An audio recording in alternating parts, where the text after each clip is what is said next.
Chiefs of the Hellenic Air Force and Army General Staff, Chief of Hellenic Coast Guard, distinguished guests, dear guests. It's my pleasure to welcome you to this Air Power Symposium. Before I begin my welcoming speech, I would like to convey my congratulations to the Hellenic Air Force General Staff for organizing this extremely interesting conference. We are gathered here today to discuss and share ideas about the important role of the air power in modern warfare and in the broader context of global security. This gives me the opportunity to share with you the view of the Hellenic Armed Forces regarding the threats and challenges in our security environment and to highlight their role as pillars of stability and security providers.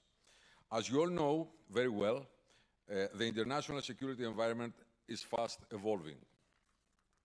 Mediterranean is an area of increased geopolitical value due to its significant role in international trade and commerce, its critical role as a buffer zone against all threats developing on its perimeter, and finally, as a promising source of new energy resources, allowing Europe to reduce its dependence on Russian natural gas.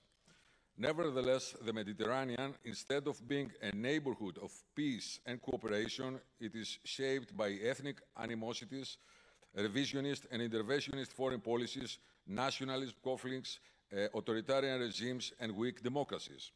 Under these conditions, the Mediterranean region faces several complex challenges. Since February last year, the war in Ukraine has eclipsed all other security issues that our region is facing. However, this does not mean that they cease to exist. On the contrary, our environment is now even more complex, and our world is so interconnected that crises and conflicts in one part of the globe have consequences not only to near areas but to faraway regions. In this regard, all the issues I already mentioned still require our close attention and timely action. In this demanding security environment, Greece, as a pillar of stability, promotes the consolidation of peace and security based on cooperation, the international law, international treaties, and good neighbor relations. Greece has a strong diplomatic presence in Balkans and the Mediterranean region, and as one of the oldest members of NATO and European Union, has a significant influence in regional affairs. Moreover, Greece has deep historic and cultural ties with many countries in the wider region, and this makes it easier to promote cooperation and stability. Last but not least, Greece, with its strong armed forces, is one of the largest military powers in the Eastern Mediterranean, making it a key player in regional security and stability. However, ladies and gentlemen, geography, cultural relations and a strong military is not enough if you are not willing to cooperate with other countries under the same values and a common rule book. And the only rule book available are the UN chapter, the Convention of the Law of the Sea, and other applicable international conventions. In this manner, the Hellenic Armed Forces are constantly working towards establishing productive relations and cooperation with our regional partners on a bilateral and multilateral level. We strongly believe this is the best way to overcome current and future threats and challenges. We have excellent relations and expanded military cooperation with Israel and most Arab countries. In the Balkans, we cooperate with all countries in the region and take part in all multilateral cooperation initiatives herein. Regarding our strategic defense cooperation with US and France, are at an all-time high and ever-growing in several fields. In a few words, under the close cooperation of the Ministry of Foreign Affairs and, of course, the Ministry of National Defense, we use our defense diplomacy to bring nations together, promoting the consolidation of peace, stability, and security in the wider region.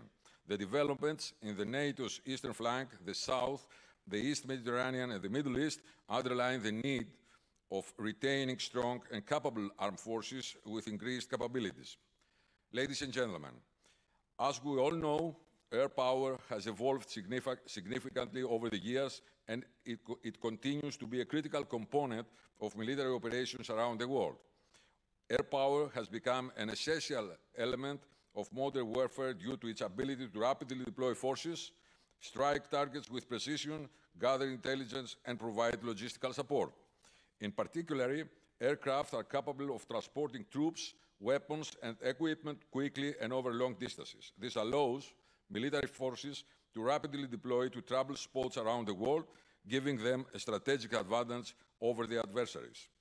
Moreover, air power provides the ability to strike targets with precision, minimizing collateral damage and civilian casualties. Precision-guided munitions, such as guided missiles and bombs, allow for accurate targeting of specific adversaries' assets and critical infrastructures, reducing the risk of friendly fire incidents and increasing the likelihood of mission success. In addition, airborne sensor and reconnaissance aircraft provide critical intelligence on adversaries' movements, positions, and capabilities.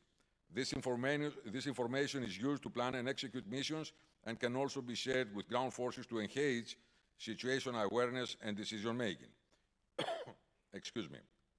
Furthermore, aircraft can provide logistical support by transporting personnel, equipment, and supplies to remote locations, often with greater speed and efficiency than ground-based transport, which is crucial for sustaining military operations in the field. The presence of strong and capable air power can also have a significant psychological impact on enemy forces, disrupting their ability to operate effectively and causing them to feel vulnerable and demoralized. Last but not least, air assets can be used for the benefit of society as they are used for air medevac, firefighting, and transportation of healthcare personnel and supplies. In this manner, the Hellenic Armed Forces should be prepared and ready to assume and accomplish multiple roles and tasks, ranging from defending Greece's sovereignty and sovereign rights to supporting and contributing to EU, NATO, and UN operations, missions, and other activities. Greece is one of the few NATO allies that consistently meet the defense expenditure targets set by the alliance. We are fully committed to continue investing in the upgrade and modernization of our armed forces. By doing so, we are not only strengthening Greece, but also NATO's southeastern flank and Europe's eastern borders. In this regard, the Hellenic Air Force has increased the implementation of new programs in order to foster its capabilities. First of all, we have several ongoing and planned procurement aircraft programs in order to boost and increase our air power. The most important being the procurement of Rafale, the upgrade of F-16s, and the future procurement of F-35s. Therefore, this aircraft will support an advanced targeting capability, which is crucial in the power domain, as it provides the ability to accurately locate and engage the intended targets with precision-guided munitions. This precision targeting also reduces collateral damage, increasing the likelihood of a successful mission.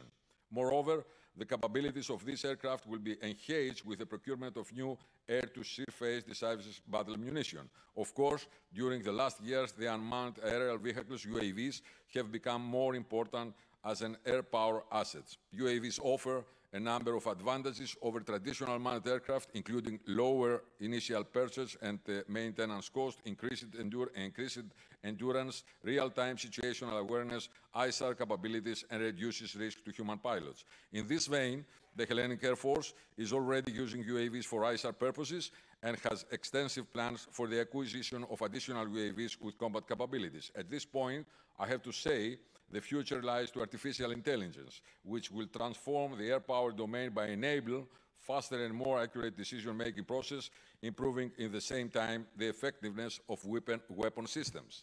And since I have already mentioned the importance of UAVs, I should note that one of the most promising applications of artificial intelligence will allow UAV to operate in an autonomous way without the need of ground controllers. However, nowadays, the human factor is still a necessity, let alone the need for well-trained pilots. In this way, the establishment of the International Flight Training Center in Kalamata will provide pilots with the capability to cope with a complex and high-demanding battle environment.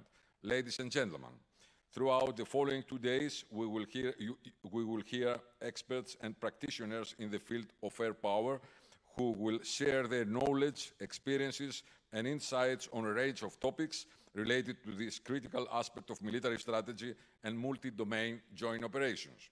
We will also have the opportunity to engage in discussion and debates, exchange ideas, and learn from each other about all relevant capabilities, challenges, cutting-edge technologies, and industry perspectives in the aerospace field. Distinguished guests, ladies and gentlemen, as we begin this conference, let us remember the men and women who have served and continue to serve in the Air Force. Their sacrifices and dedication have contributed to the development of this powerful tool of modern warfare. Once again, I would like to emphasize the importance of cooperation. We need now multilateral cooperation more than ever. Closing my welcoming speech with these thoughts, I proclaim the opening of the conference. I'm sure that our discussions will be engaging, informative, and productive, and I'm looking forward to the valuable insights and perspectives that will be shared by our esteemed speakers and participants. Thank you all for being here and for your attention. Thank you very much.